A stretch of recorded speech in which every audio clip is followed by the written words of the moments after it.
இவ்வளோ நாள் நல்லா ஓடிட்டு இருந்த ஃபேனு திடீர்னு ரிப்பேர் ஆகி போச்சு. சரி நம்மளே கரெக்ட் ரிப்பேர் பண்ணிடலான்னு பார்த்தா உள்ளுக்குள்ளே காயில் போயிருக்கும் போல். அதை விட இந்த ஃபேன் பார்த்தீங்கன்னா பல வருஷம் பழமையான ஃபேனு. அதனால் இதை தூக்கி போட்டு புதுசு வாங்கலான்னு பிளான் பண்ணோம். புது ஃபேன் வாங்குறதுக்கு கடைக்கு போனால் அங்கே பார்த்தீங்கன்னா தலைக்கு மேலே எக்கச்சக்கமான ஃபேன்ஸ் தொங்க விட்ருக்காங்க. டிசைனு வேறு லெவலில் இருக்குது. எல்லாமே பக்காவாக இருந்துச்சு. எதை வாங்குறது கன்ஃபியூஸ் ஆகி போச்சு. ஆக்சுவலி நீங்கள் ஃபேன் வாங்க போகிறீங்க அப்படின்னா இந்த 3 விஷயத்த முக்கியமாக கவனிக்கணும். ஒன்று வந்து ஆர்பிஎம், இன்னொன்று வந்து சிஎம்எம், மூணாவது வந்து வாட். என்னங்க எனக்கு ஒண்ணுமே புரியல. அதுதான் எனக்கும் புரியல.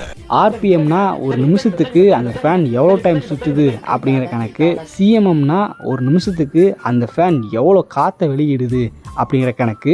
வாட்டுங்கிறது அந்த ஃபேன் வந்து எவ்வளோ மின்சாரத்தை எடுக்குது அப்படிங்கிற கணக்கு. இதை தவிர்த்து ரெக்கையோட சைஸ்னு ஒன்று இருக்குது. அது பார்த்தீங்கன்னா ரூமோட சைஸை பொறுத்து மாறும். செல்லம் இருக்கியா? நம்ம குடும்பத்துக்கு இதெல்லாம் தேவையா கோபி? உம்மள சோக்கு கேக்குதா கோபி? ஆமாங்க இருக்கேனே. சொல்லுங்க, எப்படி இருக்கீங்க? என்ன விசேஷம்? என் வீட்டில் ஒரு 10க்கு 10 ரூம் இருக்குது. அதில் நான் சீலிங் ஃபேன் புதுசாக மாட்டலான் இருக்கிறேன்.